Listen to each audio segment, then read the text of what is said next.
Untuk mencapai lokasi ledang ganja, petugas Badan Narkotika BNN terpaksa harus menerobos hutan lebat dengan kondisi tanah perbukitan yang terjal. Setelah mencapai lokasi, satu persatu batang ganja yang diperkirakan berusia 3 bulan langsung dicabut, ditumpuk lalu dimusnahkan dengan cara dibakar. Ribuan tanaman ganja tersebut ditanam di lahan produktif kawasan Indrapuri dan Kota Koch, Beli, Aceh.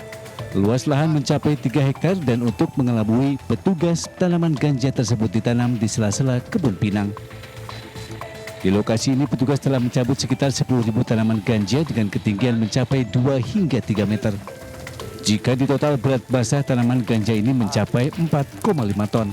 Tak hanya membakar tanaman ganja, petugas juga membakar sebuah pondok yang digunakan pelaku untuk menyimpan pupuk dan berbagai keperluan tanaman.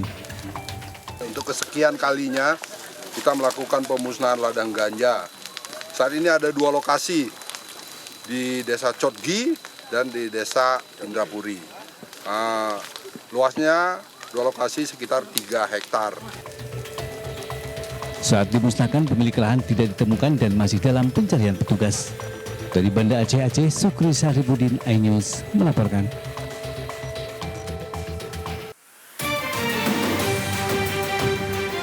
Bareskrim Polri menangguhkan penahanan terhadap 4 tersangka kasus pemalsuan dokumen pagar laut di Tangerang, Banten. Keempat tersangka yakni Kepala Desa Kohod Arshin bin Asyid, Sekretaris Desa Kohod Ujang Karta, dan 2 penerima kuasa Septian Prasetyo dan Chandra Eka. Penangguhan keempat tersangka tersebut karena terbentur permasalahan jaksa, Kejaksaan Agung yang meminta agar penyidikan turut menyertakan pasal tindak pidana korupsi. Namun polisi berkeyakinan kasus yang ditanganinya hanya tindak pidana umum. Berkas keempat tersangka sempat diberikan ke penyidik, namun dikembalikan ke Bareskrim Polri dan kembali meminta dipenuhi penyidik pasal tindak pidana korupsi. Sebelumnya diketahui Kepala Desa Kohod Arshin ditetapkan sebagai tersangka pemalsuan dokumen SHGB dan SHM di wilayah Laut Tangerang. Tim Liputan iNews melaporkan.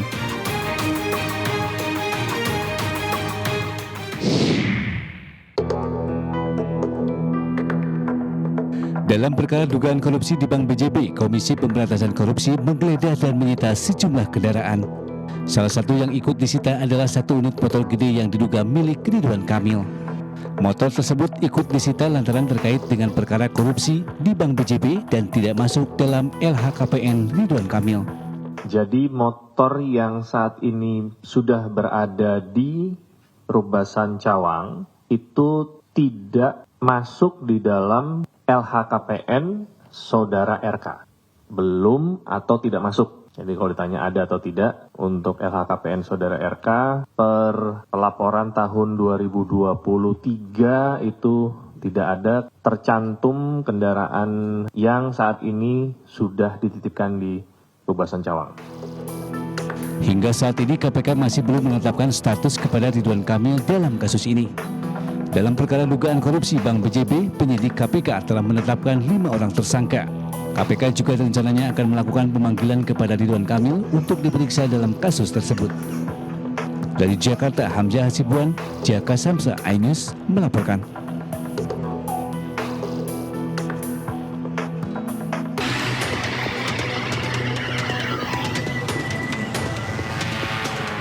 Insiden kecelakaan tragis terjadi di Jalan MT Haryono, Gang 11 di Noyo, Kota Malang.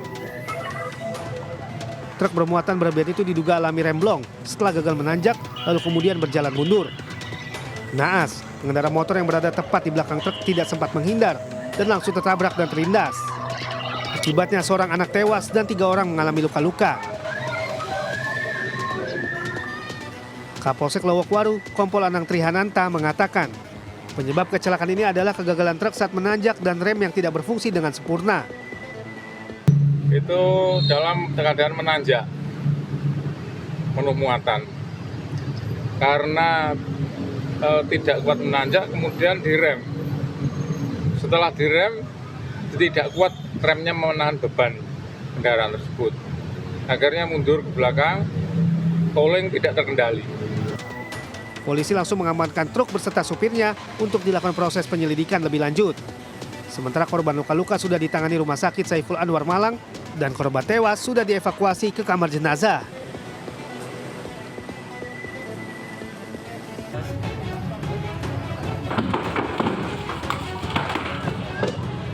Toko spare part sepeda motor di Kelurahan Labasan, Sukunan Pakem, Sleman, Yogyakarta terbakar hebat Jumat siang. Api yang terus membesar menimbulkan beberapa kali ledakan dari dalam toko. Kobaran api terus melumat seluruh bangunan dan barang-barang yang mudah terbakar. Petugas pemadam dan relawan yang tiba di lokasi langsung melakukan pemadaman api di ruang toko spare part yang sekaligus dijadikan bengkel sepeda motor tersebut. Api akhirnya berhasil dipadamkan setelah 1 jam kemudian. Kebakaran ini diduga berasal dari konsleting listrik di lantai 2 tempat tinggal. Untuk mengetahui penyebab pasti kebakaran tersebut, aparat kepolisian kini tengah melakukan penyelidikan dengan mengumpulkan bukti dan juga saksi. Meski tidak menimbulkan korban jiwa, namun pemilik toko merugi hingga miliaran rupiah. Dari Sleman, Yogyakarta, Heri Trijoko, iNews melaporkan.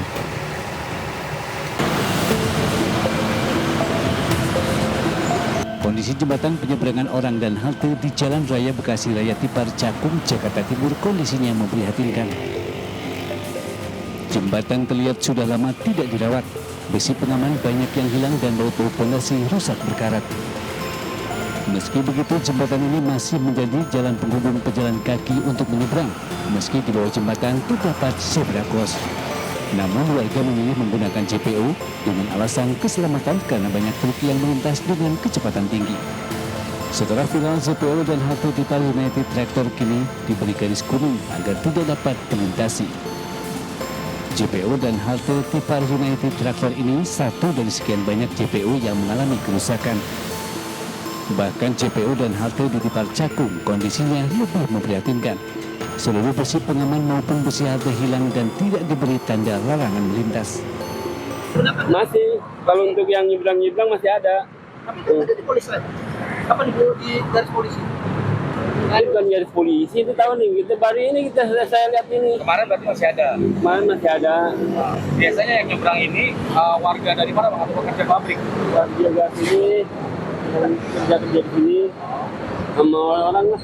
Mau lewat jalan situ karena dulunya kan ada pagar-pagar pelindung ya kanan kiri. Cuman saat ini udah nggak ada. Jadi kalau saya lewat situ tuh agak pusing. Cuman masalahnya adalah nggak punya alternatif lain. Harus lewat situ. Kenapa? Karena JPO 1 sama yang lain tuh jaraknya cukup jauh. Warga dan pengguna jalan berharap pihak terkait segera merevitalisasi JPO dan halte sepanjang Jalan Raya Bekasi Cakung sebelum memakan korban jiwa. Dari Jakarta, Rio Manik, iNews melaporkan. Tengah viral, ratusan pencari kerja yang berdesakan di kawasan Horizon Industrial Park, Kota Batam, Kepulauan Riau. Bahkan para pencari kerja ini akhirnya saling dorong yang mengakibatkan beberapa orang terjatuh ke dalam parit. Hal ini mengakibatkan seorang perempuan alami luka di kepala. Antusiasme tinggi pelamar lowongan kerja yang dibuka PT Let Solar Energy Indonesia ini membuat antrean menjadi tidak tertib. Sulitnya mencari pekerjaan menjadi salah satu faktor para pelamar kerja berdesakan dan saling dorong. Dari 100 calon pekerja yang dibutuhkan perusahaan yang mengajukan lamaran mencapai 400 orang. Uniknya, melihat video pelamar kerja berdesakan dan terjatuh ke parit viral di media sosial, pihak perusahaan akhirnya menerima 2 orang pencari kerja yang jatuh ke parit sebagai karyawan di perusahaan tersebut. Dari Batam, Kepulauan Riau, Gusti Yanosa, iNews melaporkan.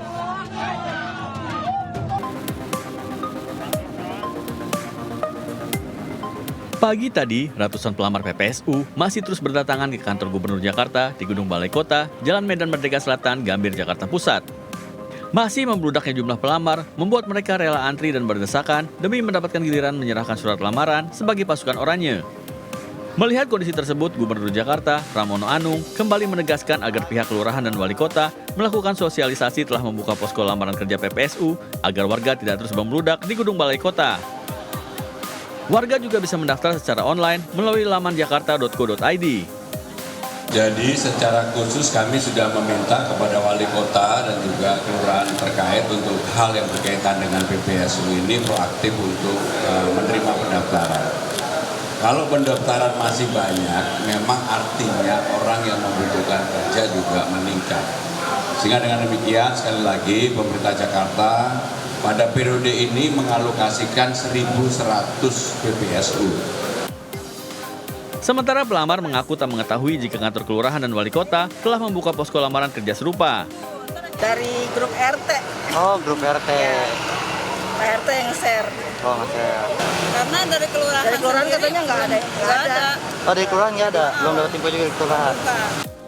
Selain kuota 1.100 orang untuk posisi sebagai petugas PPSU, Pemprov DKI Jakarta juga membuka lowongan pekerjaan sebagai petugas damkar, pasukan biru atau dinas tata air, dan pasukan hijau atau dinas pertamanan. Sejak lowongan kerja dibuka, sebanyak 7.000 lebih warga telah memasukkan surat lamaran mereka. Dari Jakarta Pusat, Rani Sanjaya, iNews melaporkan. Pemerintah resmi membubarkan Satuan Tugas Pembangunan Infrastruktur Ibu Kota Negara Nusantara. Hal itu dilakukan karena keberadaan Satgas Pembangunan IKN saat ini dinilai tidak terlalu dibutuhkan. Sekretaris Jenderal Kementerian Pekerjaan Umum Jainal Fatah mengungkapkan alasan pembubaran Satuan Tugas Pembangunan Ibu Kota Nusantara. Pembubaran dilakukan salah satunya karena kelanjutan Satgas tidak direstui Menteri Keuangan Sri Mulyani. Untuk membentuk sebuah Satgas dibutuhkan berbagai dukungan termasuk diantaranya pendanaan. Ditambah lagi saat ini otorita IKN telah mulai bekerja normal sehingga peran Satgas Pembangunan IKN tidak terlalu dibutuhkan. Sebelumnya Satgas itu dibentuk di era pemerintahan Presiden ke-7 RI Joko Widodo. Tim Liputan iNews melaporkan.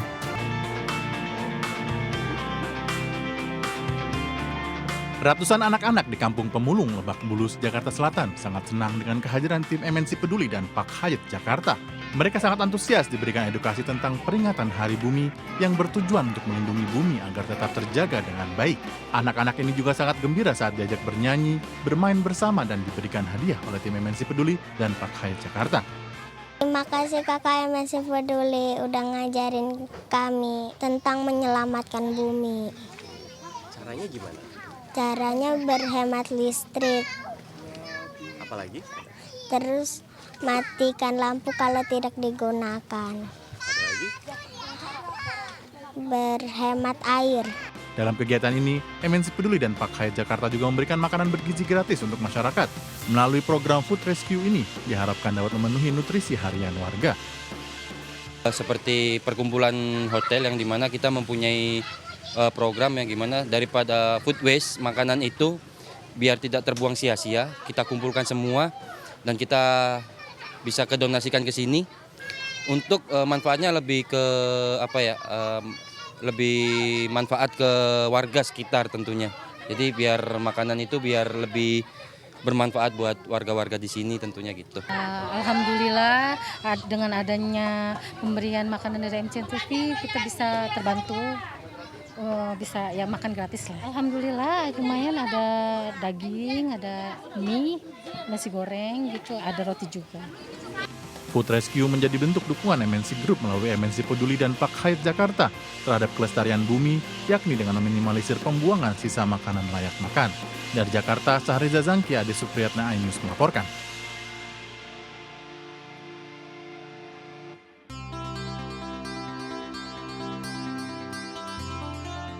Partai Perindo mendukung penuh langkah Kementerian Kesehatan atau Kemenkes yang berencana memperbaiki sistem program pendidikan dokter spesialis dengan mewajibkan dokter PPDS melakukan screening kejiwaan setiap 6 bulan sekali.